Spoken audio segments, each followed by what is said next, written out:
साथियों, हमारे साथ आज एक बेटी हैं रितु, जो हैंडबॉल की प्लेयर हैं और गांव में उनका पूरा जीवन जो है वो अब तक चल रहा है।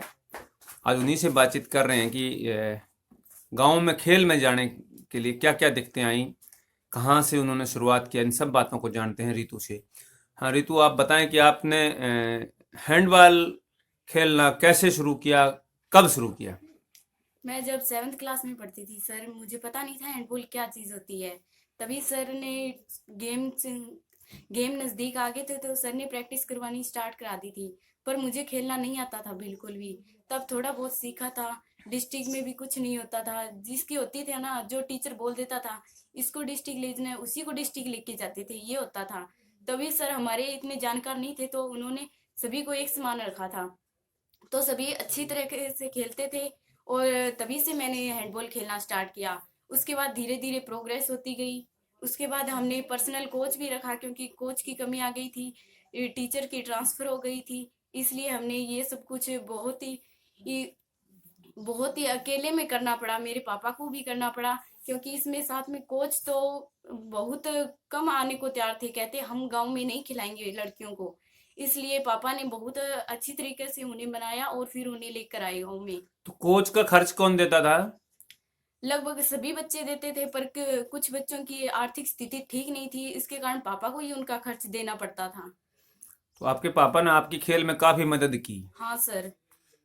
तो गांव में जब आपने खेलना शुरू किया तो क्या दिक्कतें आपको झेलनी पड़ी? सर दिखते हैं, पहले तो गांव वालों को ये थी भाई लड़कियां शॉर्ट्स पहन के खेलती है, ये खेलती है, वो खेलती है। फिर बाद में बड़े लड़के आने लगे, वो कहते हैं हमें भी खिलाओ वरना हम नहीं खेलने देंगे यहाँ पे किसी को भी। लड़कों ने भी अड़चन पैदा की? हाँ सर। बहुत लड़के थे जो कहते थे हमें खिलाओ वरना हम यहाँ वॉलीबॉल का ग्राउंड बनाएंगे। तो उससे कैसे निपटे आप?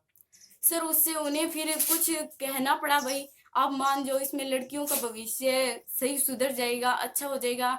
लड़कियां national, state level, international level तक भी जा सकती हैं। फिर ऐसे करके हमारी स्टेट की गेम में आ गई। फिर हम स्टेट खेलने गए, उसमें मेरा नेशनल के लिए सिलेक्शन हो गया। तब भी बॉयज ने यही कहा कि इसके पापा और इसके कोच मिलकर वहां गए थे स्टेट में और इसका नेशनल में सिलेक्शन करवाया है। पर ऐसा कुछ नहीं था, क्योंकि सभी जानते थे कि प्रैक्टिस अच्छी चल रही थी हमारी। तो कितनी लड़कियां गांव में खेलती हैं? 15 लड़कियां खेलती थी तब तो हम। पर अभी लड़कियां कम हो गई है खेलने के लिए, क्योंकि वो खेलती नहीं है, कुछ के घर वाले मना कर रहे हैं, क्योंकि गांव में खेलने नहीं देते अब। लड़के वॉलीबॉल का ग्राउंड बना रखा है लड़कों ने ग्राउंड के अंदर। और किसी के पेरेंट्स सिरसा जाने के लिए अलो नहीं करते, इसलिए बहुत कम लड़कियां खेलती है अब तो।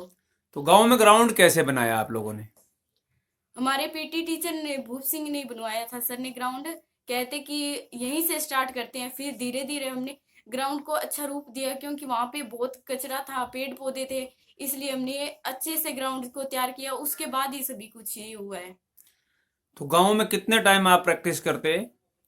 हम 2.5 घंटा तक प्रैक्टिस करते थे, 2.5-3 घंटा। कभी सुबह भी चले जाते थे, जिस दिन छुट्टी होती थी उस दिन। सुबह भी जाते थे? हाँ। तो ये जो आपके कोच आते थे, ये कितना टाइम यहाँ लगा के जाते? कोच हमारे 3 घंटे तो लगातार देते ही देते थे, उसके ऊपर भी टाइम देते थे, क्योंकि वो बच्चों को अच्छे से कराते थे ताकि वो भी, उनका भी नाम हो आगे। बहुत अच्छे कोच थे, उन्होंने हमें हमेशा अपने बच्चों की तरह रखा। तो ये जो हैंडबॉल है, ये गांव में तो बहुत कम खेला जाता है। हाँ सर। तो गांव में हैंडबॉल को जो लेके आए आपके पीटी साहब, हाँ सर। तो क्या वो सिर्फ स्कूली खेल के लिए लेके आए या बच्चों को कुछ रुचि करके लेके आए? शायद वो स्कूली के गेम के लिए लेके आए थे, क्योंकि उन्हें भी नॉलेज नहीं थी इतनी।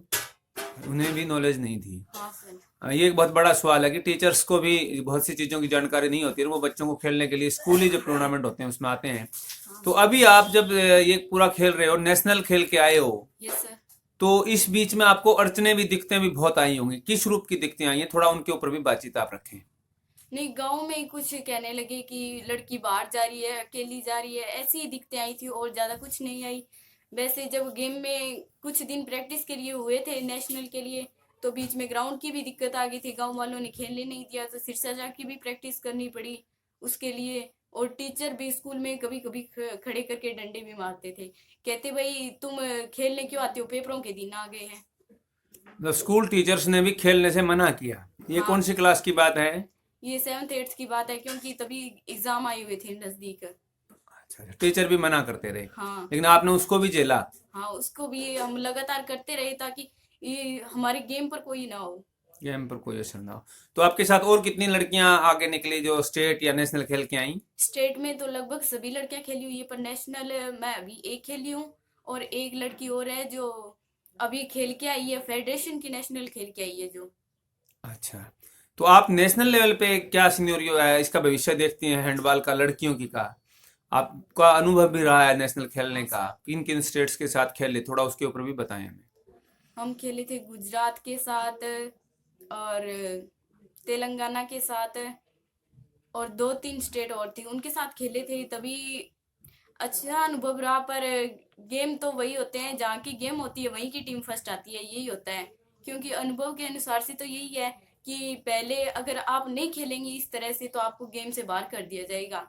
ये भी पहले उन कोचों की एक की होती, प्लानिंग की होती है, भाई पहले इस टीम को फर्स्ट लाया जाएगा, उसके बाद कोई और टीम आएगी। क्या लगता है आपको कि वो नॉर्म्स अलग अलग स्टेट के जो कोचेज होते हैं नेशनल लेवल पे, क्या वो अपने स्टेट्स को देख के तय करते हैं? सर, जिस अगर अपने स्टेट में टूर्नामेंट होगी तो शायद अपने तो ऐसा नहीं होता, पर दूसरे जहीं कोई भी स्टेट हो उनकी टीम को कुछ भी नहीं आता था, तेलंगाना की टीम को। पर उन्हें क्या था कि उनके वहां हो रही थी और वो नया स्टेट था, इसलिए उसी की टीम को फर्स्ट निकाला गया था। तेलंगाना को फर्स्ट निकाला गया। हाँ। तो आप जब यहाँ से हरियाणा की टीम में आप गए, यस सर। किस शीर्षा से आपने सिलेक्ट पार्टिसिपेशन किया? पहले सिरसा की टीम से पार्टिसिपेट किया था, फिर हरियाणा की टीम से किया था। हरियाणा की टीम से हाँ किया। सर। तो आप जब हरियाणा से वहाँ तेलंगाना तक गए, तो आपको रास्ते में क्या महसूस हुआ कि भी दूसरे स्टेट में जा रहे हैं, वहाँ की भाषा, रहन सहन, खान पान, उसके ऊपर कुछ समस्याएं आई हों? हाँ सर, उनकी भाषा तो बिल्कुल भी समझ नहीं आती थी। कोई थोड़ा बहुत हिंदी बोलते थे, वो ज्यादा तो वो अपनी भाषा में ही बातें करते थे। और खाने की तो बहुत ज्यादा दिक्कत थी, खाना तो हमें अपने साथ ही लेके जाना पड़ा था, कि वो कोच से उन्होंने सारा अरेंजमेंट किया था।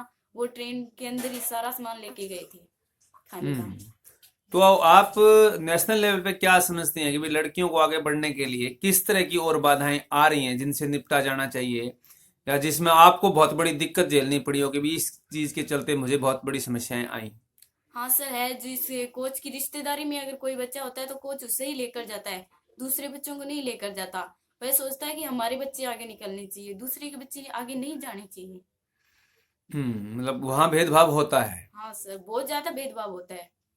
तो आप जिस परिवार से आती हैं, आपके पापा ने आपकी मदद किया, लेकिन क्या घर में भी आपका किसी ने विरोध किया? नहीं सर, घर में कोई विरोध नहीं करता था।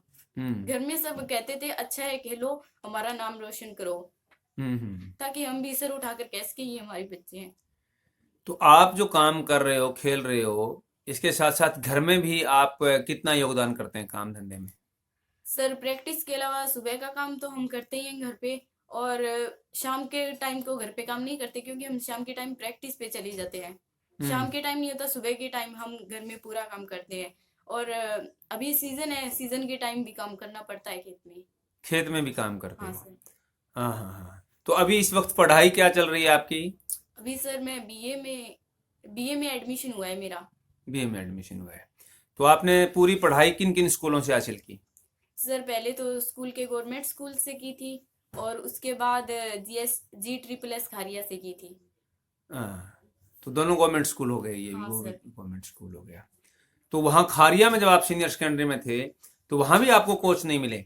नहीं सर, कोच नहीं मिले थे, बस एक टीचर थे, DP सर थे, वही थोड़ा बहुत कराते थे, क्योंकि उन्हें थोड़ी बहुत, पहले वो हैंडबॉल खेले हुए थे, उन्हें नॉलेज थी थोड़ी बहुत, तो वही कराते थे हमें प्रैक्टिस। और शमशेर सर कुश्ती के थे, वो भी हमें अच्छा ही कराते थे, कुश्ती कराते थे। वो कहते बेटा अलग गेम में भी इंटरेस्ट बनाओ, ताकि एक गेम के साथ साथ दोनों गेम रेगुलर चल सकें तुम्हारे, कुछ भी करके दोनों गेमों में रुचि बनाओ। तो आप भविष्य में क्या सोचते हैं? मैं तो यही सोचती हूँ कि गेम है ना, गेम बहुत अच्छी चीज है। उससे भविष्य में हमें किसी भी चीज की दिक्कतों का सामना नहीं करना पड़ता, इससे आसानी से नौकरी मिल जाती है। और होता है, जैसे अभी हम स्टेट नेशनल लेवल की टूर्नामेंट में जाते हैं तो हमारी स्कॉलरशिप भी आती है, उससे भी हमारा बहुत कुछ अच्छा होता है, क्योंकि उससे हमारी पढ़ाई पे भी अच्छा असर पड़ता है, क्योंकि हमारे पैसे आ जाते हैं पढ़ाई के लिए, और खेल के लिए, दोनों के लिए। इससे हमें दिक्कतों का सामना कम ही करना पड़ता है दिक्कतों गेम का के सामना होते। कम गेम के चलते।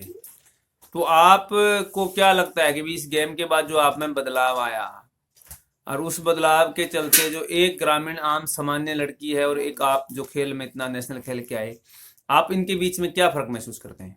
मैं यही करती हूँ कि सर, जो गांव की लड़की होती है उन्हें खेलने नहीं दिया जाता। उनके पेरेंट्स यही कहते हैं कि बाहर जाओगी, ऐसे करोगी, वैसे करोगी, पर उन्हें पता नहीं होता कि वे अपने बच्चों पर भी भरोसा रखे, क्योंकि वो भी उनके बारे में सोचते ही होंगी कुछ, भाई हमें अच्छे खिलाए, अच्छे से पढ़ाए, ताकि हम भी आगे जाके नाम रोशन करें। अब बच्चा अकेला मेहनत करे और पेरेंट्स अलो ही ना करे उस चीज के लिए, तो वो बात ठीक नहीं होती। और ग्रामीण लेवल पे यही होता है सर, बहुत ज्यादा। मतलब प्रतिभाएं दब जाती हैं। हाँ सर। ठीक है, आप कोई विशेष संदेश लड़कियों के लिए या कुछ और लोगों के लिए आप बोलना चाहें? सर मैं यही कहती हूँ, कोच को ना देखे, क्योंकि कोच होता है वो सबको एक समान देखता है, और सारे ना कोच के पीछे जाते हैं, कहते हैं भाई कोच अच्छा है तो प्रैक्टिस भी अच्छी होगी। अब हमारे गुरदीप कोच साहब थे, उनके साथ भी ऐसा ही किया था। कहते हैं ये प्रैक्टिस अच्छे से नहीं कराते, वैसे नहीं करवाते, पैसे खाते हैं, सभी ऐसे ही कहते हैं सर। पर वो बहुत अच्छे कोच थे। उन्होंने अपने घर के लिए, उनकी आर्थिक स्थिति बहुत कमजोर थी, फिर भी वो हमें खिलाने आते थे। साथ में उनकी दुकान भी थी, वो दुकान भी चलाते और हमें खिलाने भी आते, सुबह शाम दोनों टाइम। फिर हम्म भी उन्होंने भी बहुत स्ट्रगल किया, क्योंकि वो भी चाहते थे कि उनका भी नाम अच्छा हो। हम्म हम्म, हम्म, पर सर गांव के नहीं मानते ये बात है। गाँव गांव के सभी ऐसे ही कहते हैं कि वो तो वैसे था, वो वैसे था, कोई कुछ भी कह ही रहे। पर सर हमने अपना गेम स्टार्ट रखा, फिर उन्होंने हमें सिरसा कोचिंग दी, हम्म। फिर सिरसा से कोचिंग लेकर ये अब आगे बढ़े हैं। नेशनल खेली गई थी सर। तो अभी क्या लगता है, अब आगे नेशनल में दोबारा कभी खेलने का मौका, क्या स्थिति रहेगी? सर शायद खेलने को मिले, पर कोच तो नहीं मिलता कोई अच्छा। कोच नहीं मिलता है। तो अभी आप जहाँ का आपका एडमिशन है, क्या उस कॉलेज में आपको लगता है भी वहाँ कोच मिल जाएंगे आपको? शायद सर कोई बता रहे थे कि उनमें अच्छा ही करवाते हैं। हम्म उसमें मेरी फ्रेंड पढ़ती है एक, वो कह रही थी कि वहाँ के डीपी सर है वो बहुत अच्छे हैं, वो खिलाते भी हैं, हम्म और टीचर भी अच्छे हैं, वो कह रही थी। हम्म। ठीक।